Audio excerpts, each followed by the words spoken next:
12 सालों में क्या काम किया है उसके आधार पर वोट मांगेंगे या हर रोज आकर नए नए वादे करेंगे? तू तो गया बेटे। चित्रा जी, एक तो आप बोलती बहुत अच्छा है। देखिए, प्रकृति जो सृष्टि होती है वो बड़े बड़ों की पोल खोल देती है, और भारतीय जनता पार्टी की पोल प्रकृति ने खोली। कैसे खोली, मैं दो तरीके से बताऊंगा।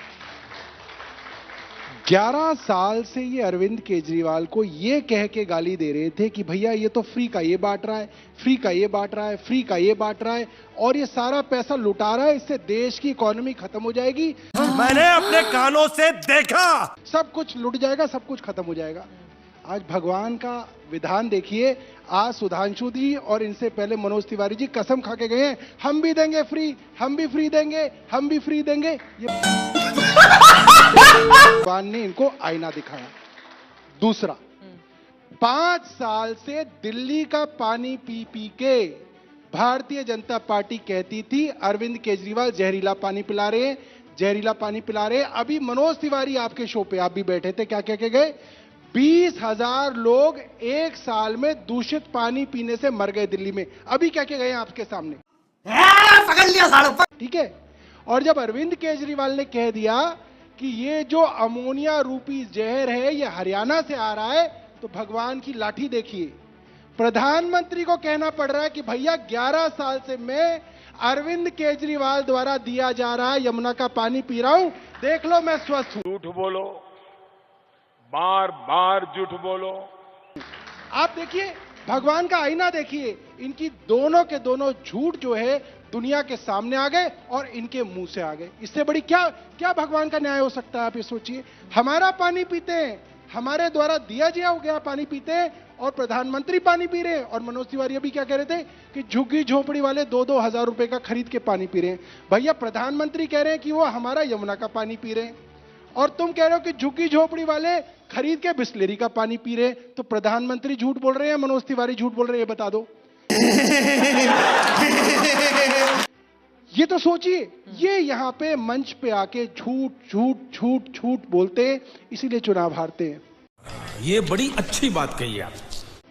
दिल्ली की जनता जानती है कि अरविंद केजरीवाल जी उनको सहूलियतें दे रहे हैं, पानी दे रहे हैं, 24 घंटे बिजली दे रहे हैं, 200 यूनिट फ्री दे रहे हैं, स्कूलों को सुधारा, मोहल्ला क्लिनिक दिए, अस्पताल दिए। ये सारी की सारी चीजें जनता को दिखती हैं, इसलिए वोट देते हैं। वेरी गुड बेटा, तब तो तुम सेफ हो। सुधांशु जी, इनकी बातों पर जवाब। मैं सौरभ जी से विनम्रता से कहना चाहूंगा, ये कहते हैं इन्होंने बहुत काम किया, तो फिर कहते थे कि मोदी जी की सरकार ने काम नहीं करने दिया। मेरे भाई, दोनों सच कैसे हो सकते हैं? काम नहीं करने दिया तो काम कैसे हुआ, और काम हुआ तो काम कैसे नहीं करने दिया? जा पूछ क्या? या तो ये सच है या वो सच है, या ये झूठ है या वो झूठ है। हकीकत है कि सारी बातें ही झूठ है। अब झूठ का दूसरा पक्ष बताता हूं। इन्होंने कहा कि योजनाएं देंगे, तो आपने कहा महिलाओं को 2100 देंगे। तो अगर हमने कहा था महाराष्ट्र में, तो चुनाव आचार संहिता लगने से पहले 3 किश्तें दे दी थी। चल झूठा। केजरीवाल जी का एलानिया दिया गया बयान है ना, इतने हजार का पानी, इतने हजार की ये, इतने हजार का वो, कुल मिला के अगर गलत बटन दब गया तो 25,000 के अंतर में आ जाओगे। ध्यान है आप लोगों को? बोले हैं ना? अब जरा पूछिए, दिल्ली के अंदर कितने परिवार हैं? 40 लाख। 40 लाख को आप 25,000 रुपए की छूट देंगे तो कितना हुआ? 10 लाख करोड़। और दिल्ली का बजट कितना? 78,000 करोड़। गजब की टोपी पहनाते हैं भाई। हाँ बेटा, लगता है तुम गू खा के ही मानोगे। कि टोपी पहनाने का काम करते हैं अरविंद केजरीवाल। देखिए, महाराष्ट्र का उदाहरण आज सारी दुनिया के सामने है। चुनाव से पहले पैसे महिलाओं को दिए, और अब अखबार में खबर आ रही है कि बैंक अकाउंट से वापस लेने का काम भारतीय जनता पार्टी की महाराष्ट्र सरकार करने वाली है।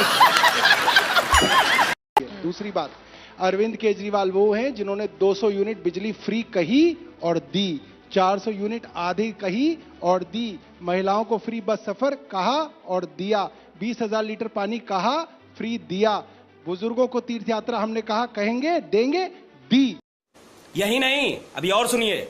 और इन्होंने कहा था कि 15 लाख रुपए हर आदमी को मिलेंगे, मिले नहीं। नहीं मिले।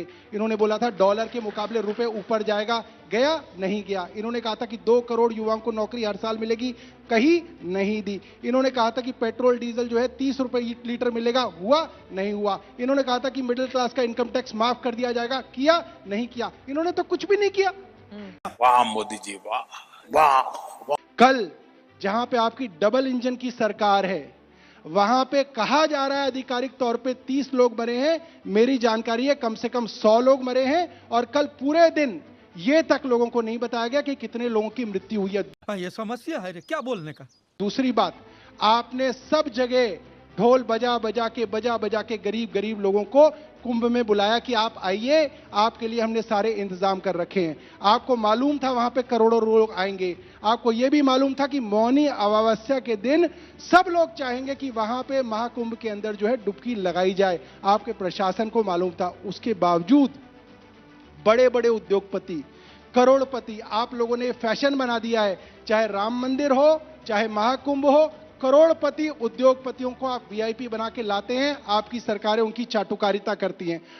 हे भगवान, ये क्या हो रहा है। उसके कारण पिछले 1 हफ्ते से टीवी पे आ रहा है कि इन वीआईपीज की वजह से जो आम आदमी है, जो 1 हफ्ते की छुट्टी लेके महाकुंभ देखने गया, जो 1 साल की अपनी सारी की सारी सेविंग्स खर्च करके महाकुंभ गया, जो छोटे छोटे बच्चों को, अपनी बूढ़ी मां को महाकुंभ दिखाने ले गया, सर पे पोटली रख के 20-20 किलोमीटर पैदल चल के महाकुंभ में पहुंचा, वो सारे के सारे लोग जो है कॉकरोच की भांति, बेचारे कीड़े मकोड़ों की भांति आप लोगों ने वहां पे साइड पे कर दिए। और बड़े बड़े उद्योगपतियों को आपने वीआईपी बना के जो है महाकुंभ का दर्शन कराया, जिसकी वजह से वहां पे 100 से ज्यादा, मेरी जानकारी है 100 से ज्यादा लोगों की मृत्यु हुई। और आप इतने निर्दयी है आपकी सरकार कि आपने उनकी लाशों तक को नहीं रखा, उनके रिलेटिव्स को कह दिया कि आप खुद ही लाश ले जाइए, ताकि आपको सरकार को उन आंकड़ों को छुपाने का मौका मिले। साले को बम से उड़ा दूंगा, एक बार हाथ में आ जाए तो। हमारे पास वीडियोस आई, इनकी सरकार ने आंकड़े नहीं बता कि कितने लोगों की मृत्यु हुई। वहां पे वीडियोस आ गए, जमीन पे लाशें पड़ी हुई हैं। अरे भैया, जो महाकुंभ के लिए आपके बुलावे पे आए थे, जमीन पे उनकी लाशें जो है आपके अस्पताल में पड़ी हुई थी। कम से कम आपने जीते जी उनकी इज्जत नहीं की, उनकी मृत्यु के बाद उनके मृत शरीर की तो इज्जत कर देते। माफ कर दो इन्हें। बहुत बहुत शर्म की बात है। और ये सिर्फ हमारे देश के लिए नहीं, पूरी दुनिया के अंदर आपने ये डंका पीटा कि महाकुंभ में ये है, महाकुंभ में वो है, ऐसा इंतजाम किया है, ऐसा इंतजाम किया है। आज पूरी दुनिया के अंदर हमारा नाम जो है नीचे जा रहा है। क्यों? 144, सारी दुनिया क्या कह रही है? 144 साल के अंदर भारत के अंदर महाकुंभ मना, सबको पता था करोड़ों लोग आएंगे। क्या इतनी बड़ी सरकार जो अपना ढोल खुद ही पूरे विश्व में पीट रही है, वो एक इंतजाम भी नहीं कर पाई? साले का खोपड़ी तोड़ साले का। क्यों नहीं कर पाई? आप ये बताइए, इसके लिए कौन लोग जिम्मेदार है? अगर आपके मुख्यमंत्री जिम्मेदार नहीं है, तो आपके प्रशासन में कोई तो जिम्मेदार होगा। इसकी गारंटी मैं नहीं दे सकता। मैं राजनीति में नहीं आऊंगा। सारी संसद चोर है, बच्चों की कसम खाते हैं कि कांग्रेस का समर्थन नहीं लेंगे, गाड़ी नहीं लेंगे, बंगला नहीं लेंगे, फलाना नहीं लेंगे, ये नहीं लेंगे, वो नहीं लेंगे। और मुझे चाहिए जन लोकपाल। वो टोपी कहां गई? टोपी जनता को पहना दी। चला जा भोसड़ी के। न्यायेन राज्यम न्यायेन भोज्यम। निकल जा, नहीं तो मैं इसको भी नहीं छोड़ूंगा। निकल भगवान, मेरा सबर छूटा जा रहा है। निकल।